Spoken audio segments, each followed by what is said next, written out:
امروز اومدیم یه آموزش بدیم که چگونه ویدیوی بی‌کیفیت یوتیوب رو با کیفیت کنیم. حالا ویدیوی مورد نظرتون رو انتخاب میکنید و داخلش میرید و میذارید که بالا بیاد. و الان این ویدیو من بی‌کیفیته و روی این میزنید، یه لحظه روی این ستینگ میزنید.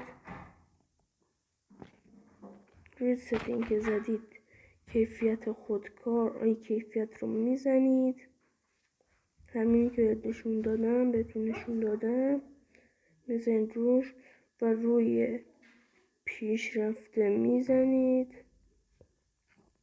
و اینجا 3 تا کیفیت داریم: 720 360 144. 144 برای اونایی که اصلا نتشون خوب نیست، 360 اونایی که نتشون مثل من و خیلی قوی نیست، متوسطه.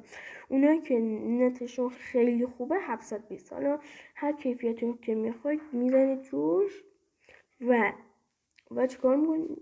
بازش میکنید و این میاره. این مثلا یه جاش بی کیفیت میشه، بعد دیگه با کیفیتش میمونه، با همون کیفیت 360 که میخواید یا 720 یا 144 که میخواید میاره. ممنونم که تا آخر این ویدیو با ما همراه بودید.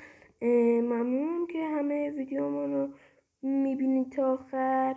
لطفاً کانال رو دنبال کنید که زودتر به درآمد برسیم.